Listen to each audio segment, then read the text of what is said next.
High BP, hypertension இது குறைக்கிறதுக்கு என்னங்க செய்யலாம்? எந்த மாதிரியான உணவுகள் எடுக்கலாம்? இப்போது நிறைய பேருக்கு நான் சொல்லிட்டு இருக்க ஒரு விஷயம் என்னென்னா, உடல் நலம் ரொம்ப ரொம்ப முக்கியம். ஸோ அதில் உங்களுக்கு பிபி ஹையாக இருக்கா, இமிடியேட்டாக அதற்கான உணவு ஹை பிபி ஆகிடுச்சுன்னு வச்சுக்கோங்களேன், நிறைய பிரச்சனைகள் வருது. ஸோ சிறுநீரக பாதிப்புலேருந்து நமக்கு பிரச்சனைகள் வருது. சரிங்க, இந்த பிபியை எப்படி கண்ட்ரோலில் வச்சுக்கிறது அப்படின்னு கேட்டிங்கன்னா, ரொம்ப ரொம்ப சிம்பிள். பிளட் ப்ரெஷர் லெவல் குறைய ஆரம்பிக்கும். இது எல்லாமே நம்ம ரெகுலராக பண்ணும்போது நிச்சயமாக உங்களுக்கு பிபி குறைய ஆரம்பிச்சிருங்க. இதை தாண்டி வேறு என்ன நல்லா கண்ட்ரோல் ஆகிடும்.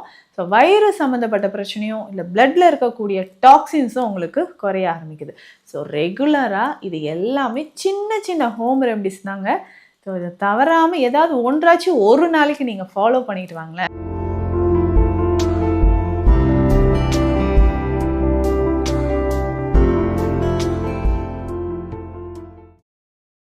வரம் நேயர்களுக்கு வணக்கம். நான் doctor Nithya, Siddha physician. High BP, hypertension இது குறைக்கிறதுக்கு என்னங்க செய்யலாம்? எந்த மாதிரியான உணவுகள் எடுக்கலாம்? இப்போது நிறைய பேருக்கு நான் சொல்லிகிட்டு இருக்க ஒரு விஷயம் என்னென்னா, உடல் நலம் ரொம்ப ரொம்ப முக்கியம். ஸோ அதில் உங்களுக்கு பிபி ஹையாக இருக்கா, இமிடியேட்டாக அதற்கான உணவு முறைகள், உடனே சிகிச்சை எடுங்க, மெடிசின்ஸ் எடுங்க அப்படின்னு கிடையாது. ஸோ பிளட் ப்ரெஷராக இருக்கட்டும், சுகராக இருக்கட்டும், ஸ்டார்டிங்கில் நம்ம கரெக்டாக மெடிசின்ஸ் எடுத்துட்டோம்னா அது க்யூர் ஆகிடும். இல்லை மெடிசனுக்கு முன்னாடி ஸ்டேஜ் என்னன்னு பார்த்தோம்னா, கொஞ்சம் நமக்கு பிபி அதிகமாக இருக்குன்னா நம்மளுடைய டயட் அண்ட் லைஃப் ஸ்டைலை மாற்றினா மட்டும்தாங்க உங்களுக்கு ஒரு பெஸ்ட்டு இம்ப்ரூவ்மெண்ட் அப்படின்றது கிடைக்கும். இப்போது நிறைய பேருக்கு நம்ம சிகிச்சை கொடுத்துட்ருக்கோம். ஸோ ஸ்ட்ரோக் இருக்கிறவங்களா இருக்கட்டும், இல்லை கார்டியாக் இஷ்யூஸ், நமக்கு இதயம் தொடர்பான பிரச்சனைகள், டைஜஷன், ஸோ செரிமானம் தொடர்பான பிரச்சனைகள் இருக்குது இல்லைங்களா? ஸோ இந்த மாதிரி விஷயங்கள், முக்கியமாக சிறுநீரகம், ஸோ கிட்னி ரிலேட்டடாக இருக்கக்கூடிய இந்த ப்ராப்ளம்ஸ், ஸோ இது எல்லாமே நமக்கு சரியாகணும்னா நம்ம என்னங்க பண்ணலாம்? பேசிக்கே இதுக்கு என்னென்னா பிபி தாங்க, பிளட் ப்ரெஷர். ஸோ உங்களுடைய பிபி நார்மலாக மெயின்டைன் ஆகும்போது உங்களுக்கு உடலில் நிறைய மாற்றங்கள் தெரியும். இல்லை ஹை பிபி ஆகிடுச்சுன்னு வச்சுக்கோங்களேன், நிறைய பிரச்சனைகள் வருது. ஸோ சிறுநீரக பாதிப்புலேருந்து நமக்கு பிரச்சனைகள் வருது. சரிங்க, இந்த பிபியை எப்படி கண்ட்ரோலில் வச்சுக்கிறது அப்படின்னு கேட்டிங்கன்னா, ரொம்ப ரொம்ப சிம்பிளுங்க. ஃபஸ்ட்டு நீங்கள் கவனிக்க வேண்டிய விஷயம், உங்களுடைய உடல் உஷ்ணம் எப்படி இருக்குது, பாடி ஹீட் எப்படி இருக்குது. இதனால் நமக்கு பாடி ஹீட் இருந்துச்சுன்னா தொடர்ந்து என்ன ஆகுனா நிறைய பாதிப்புகள் ஏற்படும். ஸோ பிபி ரைஸ் ஆகிறது, தலைமுடி உதிர்தல், கண் சம்மந்தப்பட்ட பிரச்சனைகள், இந்த மாதிரி நிறைய பாதிப்புகள் உங்களுக்கு ஏற்படுதுங்க. ஸோ இந்த பிபியை நம்ம மெயின்டைன் பண்ணுறதுக்கு சில விஷயங்களை ஃபாலோ பண்ணணும். சரிங்களா? அப்போ ஃபஸ்ட்டு நம்ம ஃபாலோ பண்ண வேண்டியது உப்பு. அதிகமான உப்பு சுவை இருக்கிறது. என்னடா எல்லாத்துக்குமே டாக்டர் நீங்கள் உப்பு உப்புன்னு சொல்லிகிட்டே இருக்கீங்க அப்படின்னு கேட்பீங்க. ஏன்னா அது தாங்க உண்மை. சிறுநீரக பாதிப்பாக இருந்தாலும் சரி, ஹை பிளட் ப்ரெஷராக இருந்தாலும் சரி, உங்கள் உடலில் அதிகமான கழிவுகள் தேங்கி இருந்தாலும், ஸ்கின் ரிலேட்டட் ப்ராப்ளம் இருந்தாலும் உப்பை குறைங்கன்னு தாங்க எல்லா டாக்டர்ஸுமே சொல்லுவோம். அதனால் கொஞ்சமாக உங்களுடைய உடல் நலனுக்கு ஏற்ற மாதிரி, பிளட் ப்ரெஷர் அதிகமாக இருக்கா, ஸோ இப்போ ஃபுட்டில் நம்ம அதிகமாக உப்பு சார்ந்து சாப்பிட்ற உணவுகளை குறைச்சிக்கோங்க. அதுக்கப்புறம் எங்கேயாவது நம்ம வெளியே போகிறோம், தாகமாக இருக்குது அப்படின்னா உடனே நம்ம என்ன பண்ணுறோம், ஸோ பேக்கெட்டில் இருக்கிறதோ ஏதாவது ஒரு கூல்ட்ரிங்க்ஸோ இல்லை கார்பனேட்டட் வாட்டரோ நம்ம குடிச்சிடுறோம். ஸோ அதில் அதிகமான ஸ்வீட்ஸ் இருக்குது இல்லைங்களா? அந்த ஸ்வீட்டை என்ன பண்ணும், நம்ம பாடியில் பிபியை ரைஸ் பண்ணுறதுக்கும், அதற்கு அடுத்ததாக உங்களுக்கு டயபெட்டிஸ், சுகர் லெவலை இன்க்ரீஸ் பண்ணுறதுக்கும் அது வாய்ப்பாக இருக்குது. ஸோ அந்த மாதிரி டக்கு டக்குன்னு ஒரு பாட்டில்லையோ ஒரு பேக்கில் இருக்கக்கூடிய குளிர்பானங்கள் அடிக்கடி குடிக்கிறத நீங்கள் அவாய்ட் பண்ணிக்கோங்க. அடுத்து முக்கியமாக பிளட் ப்ரெஷர் அதிகமாக இருக்குன்னா நீங்கள் செய்ய வேண்டிய ஒரு விஷயம் ஆழ்ந்த உறக்கம். இரவு நேரத்தில் நல்ல ஒரு உறக்கம் ரொம்ப ரொம்ப முக்கியம். ஸோ உறக்கம் இல்லாததுனால ஹை பிபி வர்றதுக்கான வாய்ப்பு இருக்குங்க. ஸோ அதை நீங்கள் கவனமாக பார்த்துக்கணும். இதுக்கு அடுத்தது வேறு என்ன ஃபாலோ பண்ணணும் அப்படின்னு கேட்டிங்கன்னா, உங்களுடைய உடல் எடை எவ்வளவு இருக்குன்னு தெரிஞ்சுக்கோங்க.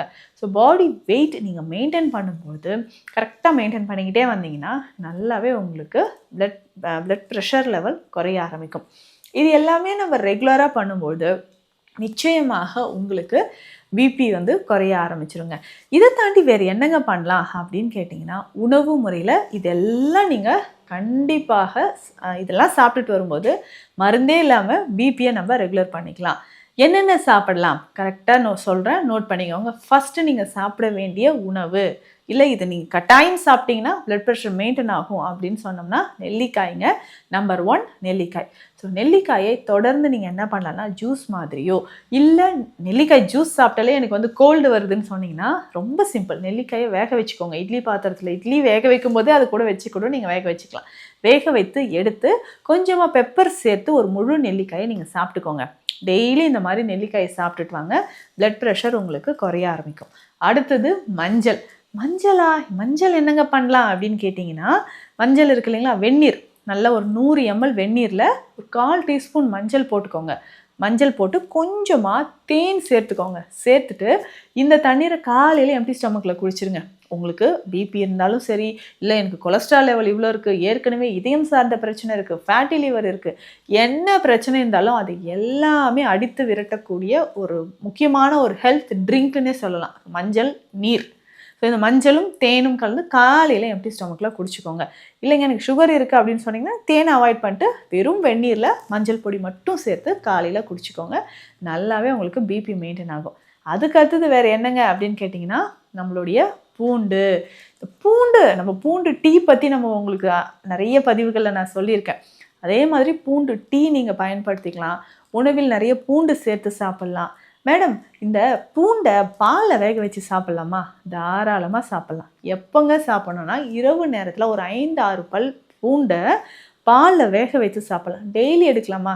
டெய்லி வேண்டாங்க. வாரத்துக்கு 2-3 நாட்கள் நீங்கள் பூண்டு பாலில் வேக வைத்து அதை எடுத்துக்கலாம். இல்லைன்னா தண்ணீரில் போட்டு நல்லா கொதிக்க வச்சு இதில் வந்து ஒரு 1/2 ஸ்பூன் அளவு சீரகம் சேர்த்து அந்த தண்ணியை குடிச்சிக்கோங்களேன். இப்படி குடிச்சிக்கிட்டே வரும்பொழுது பிபி உங்களுக்கு நல்லா குறைய ஆரம்பிக்குங்க. அடுத்து ரொம்ப சிம்பிளான ஒரு விஷயம், இதை நீங்கள் சேர்த்து சாப்பிட்டுக்கிட்டே வாங்க. கண்டிப்பாக எல்லார் வீட்லேயும் இந்த மூலிகை இருக்குங்க. அதுதான் சீரகம். சீரகம் எப்படிங்க பயன்படுத்தலாம் அப்படின்னு கேட்டிங்கன்னா, இதுவுமே ரொம்ப சிம்பிளுங்க. ஒரு நல்ல ஹாட் வாட்டர், ஒரு 100-150 ml ஹாட் வாட்டர் எடுத்துக்கோங்க. சீரக பொடி அதில் போட்டு கலந்துட்டு 5-6 துளிகள் எலுமிச்சை சாறு அதில் விட்டுறணும். So 5 to 6 drops lemon juice அதில் விட்டுட்டு கலந்து குடிச்சிக்கிட்டே வாங்களேன். மலச்சிக்கலும் இருக்காது, பிளட் ப்ரெஷரும் உங்களுக்கு நல்லா கண்ட்ரோல் ஆகிடும். ஸோ வயிறு சம்மந்தப்பட்ட பிரச்சனையும் இல்லை பிளட்டில் இருக்கக்கூடிய டாக்ஸின்ஸும் உங்களுக்கு குறைய ஆரம்பிக்குது. ஸோ ரெகுலராக இது எல்லாமே சின்ன சின்ன ஹோம் ரெமடிஸ் தாங்க. ஸோ இதை தவறாமல் ஏதாவது ஒன்றாச்சும் ஒரு நாளைக்கு நீங்கள் ஃபாலோ பண்ணிட்டு வாங்களேன், பிபி உங்களுக்கு குறைய ஆரம்பிச்சிடும்.